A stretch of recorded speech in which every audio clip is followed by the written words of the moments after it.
Hadirin,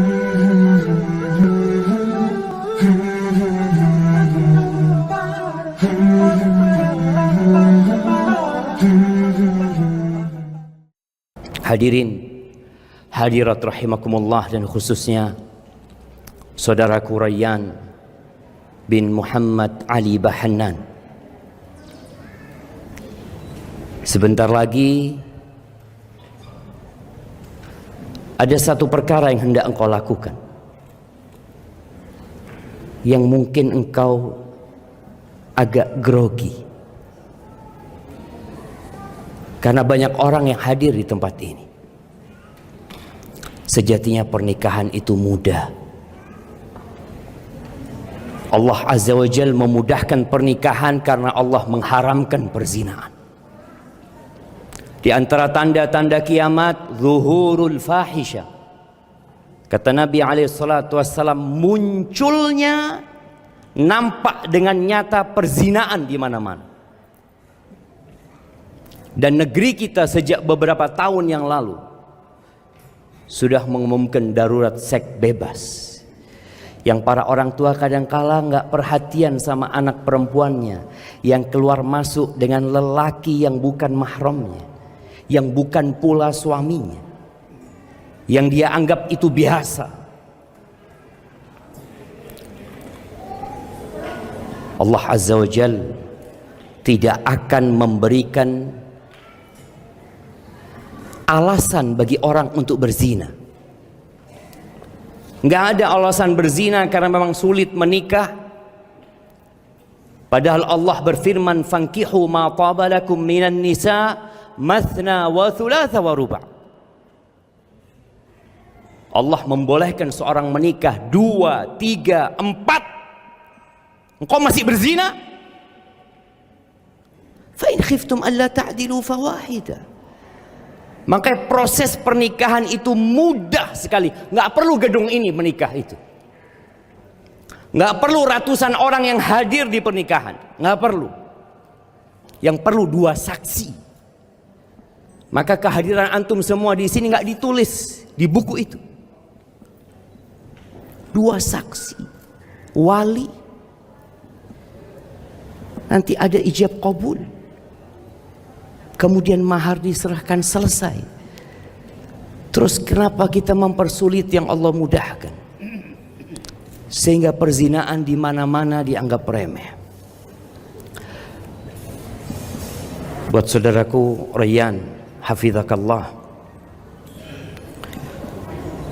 ucapan gabiltu yang sebentar lagi engkau akan katakan, engkau menerima Nabilah sebagai istrimu, mudah di lisan tapi berat di tanggung jawab.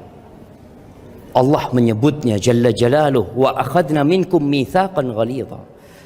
Dan istri-istri kalian itu mengambil perjanjian yang besar, yang berat, yang engkau jangan berharap masuk surga sampai engkau mempertanggungjawabkan Nabilah di hadapan Allah Azza wa Jalla.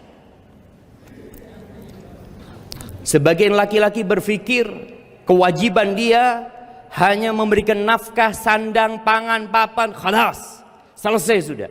Ana sudah senengkan istri ana sudah belikan rumah istri ana cukupkan dia. Tapi boleh jadi nanti ada sesuatu yang tidak pernah ada pikiran dalam suami. Istri menggugat suaminya di hadapan Allah Azza wa Jalla. Bukan karena makanan, bukan karena kendaraan yang tidak dibelikan, semuanya dicukupin. Satu yang tidak diberikan oleh suami, tidak menyelamatkan istrinya dari api neraka. Tugas terbesar seorang suami adalah menyelamatkan istrinya, anak-anaknya dari api neraka. Kita semua akan melewati sirat yang berada di atas neraka jahanam. Semuanya. Para nabi pun akan melewati sirat. Wa in minkum illa wariduha kana ala rabbika hatman maqdiya. Mampukah seorang suami ketika dia mengatakan gabiltu, ketika dia menerima perempuan ini menjadi istrinya, yang dimana ada peralihan tanggung jawab untuk menyelamatkan istrinya dari api neraka? Allah Jalla Jalaluhu mengatakan, ya ayyuhalladzina amanu Wahai orang-orang yang beriman. Panggilan ini khusus yang beriman. Yang gak beriman tutup kuping. Qu anfusakum ahlikum nar. Selamatkan diri kalian dan keluarga kalian dari api neraka. Gak main-main neraka ini. Kelak akan ada satu orang yang dicelupkan ke neraka. Orang ini orang yang paling senang hidupnya di dunia. Dicelup satu celupan, dimasukkan kemudian dikeluarkan. Lalu Allah bertanya kepada dia, hal ra'aita na'iman qat? Hal marra bika na'imun qat? Apakah engkau pernah melihat kenikmatan dalam hidupmu? Pernah lewat kenikmatan, kelezatan, kenyamanan? Dia mengatakan, wallahi ya Rabbi, la.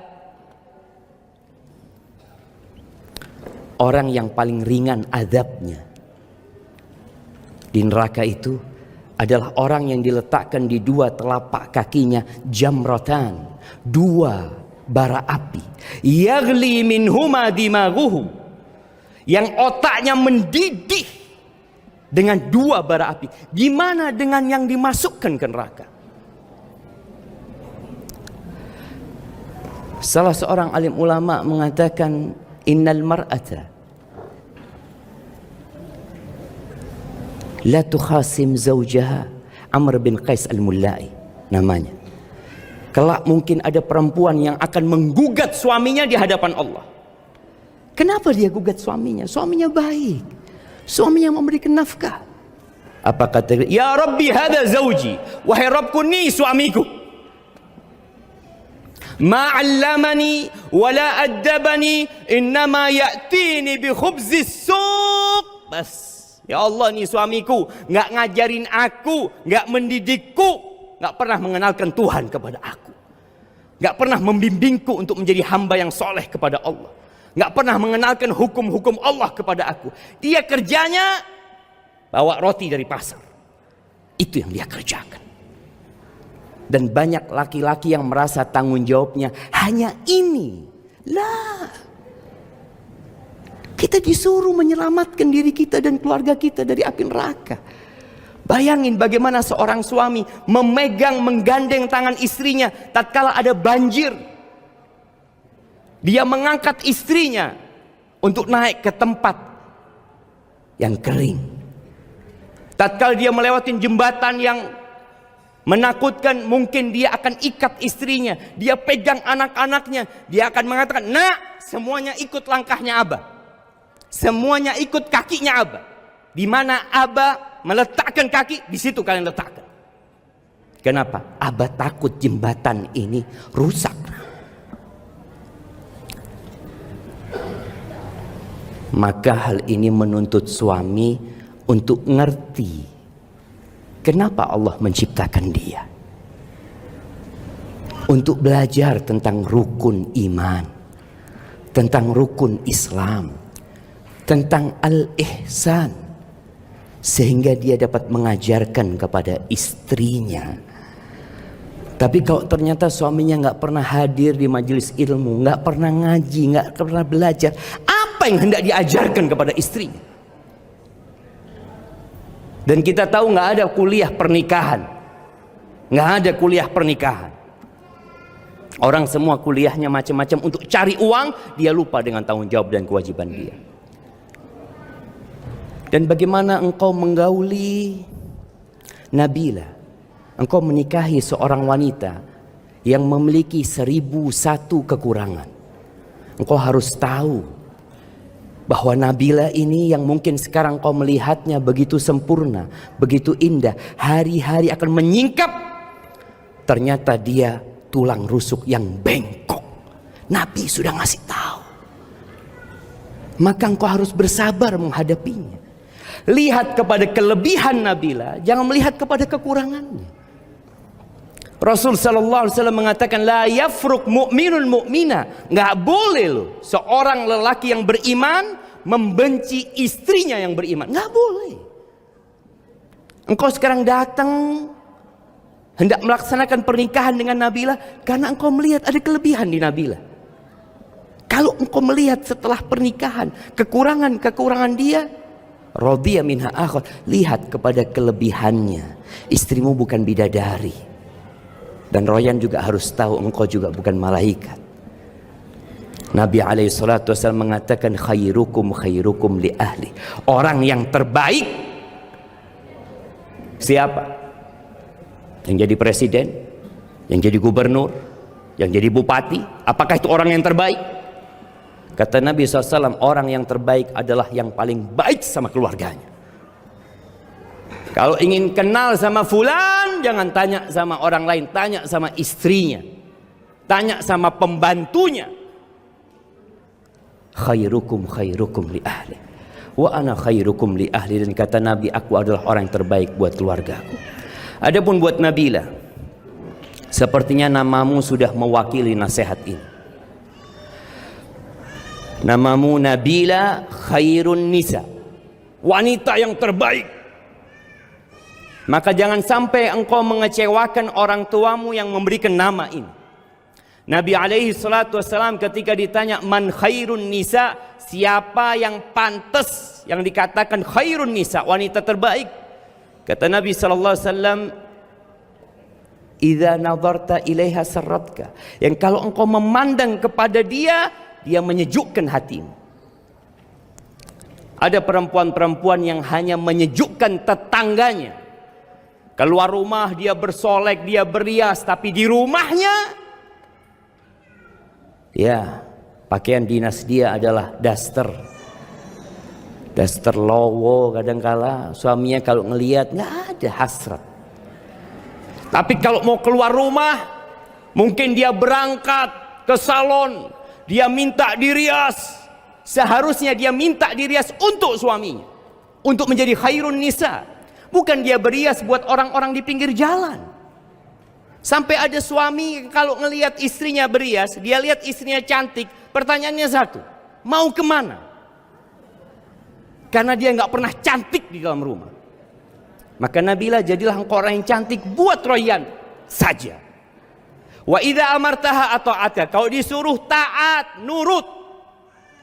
Nggak ada istri dipanggil sama suaminya, tunggu. Ngurusin anaknya, suami ini bayi besar, lebih ruwet ngurusin suami daripada ngurusin anak. Makanya kalau dipanggil sama suami, datang. Lagi masak, matikan kompornya. Lagi mau kerja naik motor, dipanggil sama suaminya, turun. Kenapa? Karena suamimu adalah surgamu. Wa idza ghibta anha, kalau suami tidak di rumah, khairun nisa itu menjaga kehormatan dirinya dan menjaga harta suaminya. أقول قولي هذا وأستغفر الله لي ولكم ولسائر المؤمنين والمؤمنات فاستغفروه إنه هو الغفور الرحيم.